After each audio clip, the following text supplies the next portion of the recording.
Hello guys, mag-unbox tayo ng electric toothbrush. Ito ay Redmi Xiaomi.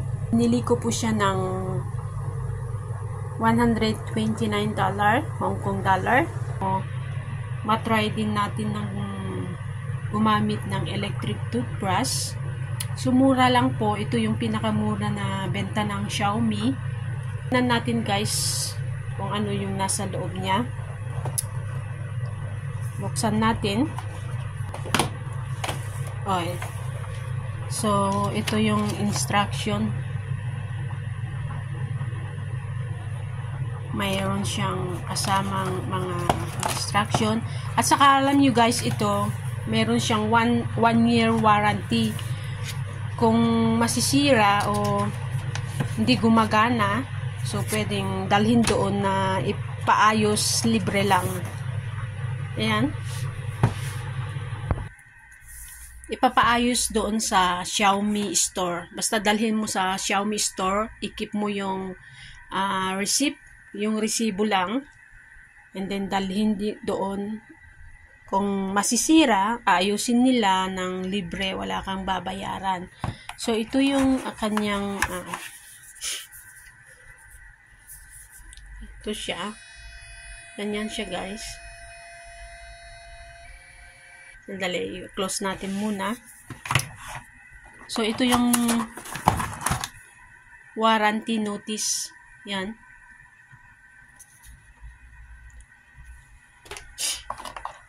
Ito yung ang laman nito is toothbrush. Siyempre, ito yung toothbrush niya. Yan siya. Dahil ito is rechargeable, so meron siyang USB na kasama. Ito. So, ito yung siya. So, i-try natin ikabit dito. So, buksan natin. So, ganito yung itsura ng toothbrush. Yan.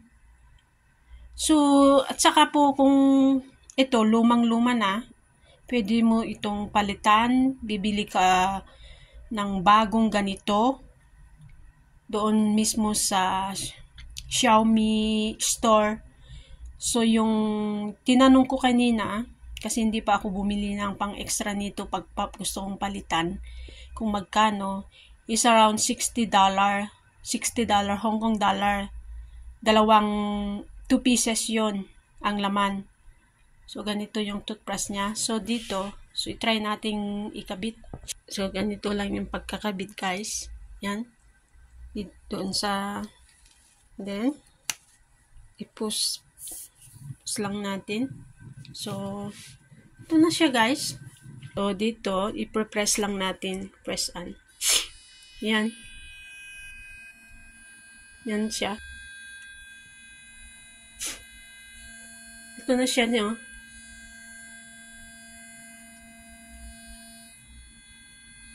So, umaandar na siya. So, dito naman is pwede mong palitan-palitan. Yan.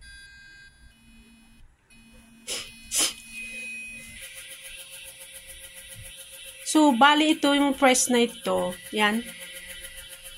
Yung iba yung gusto mo yung palitan yung kung paano na i-brush yung ipin mo. Yan, no? Tingnan nyo. So, iba pang movement. I-press natin.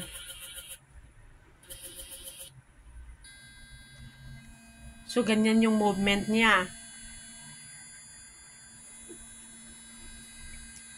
So, dito naman, i-press natin yung pangalawang ilaw.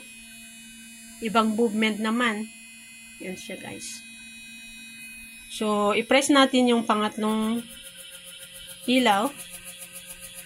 Ganyan siya. Ganyan. Nakikita nyo, guys, yung movement.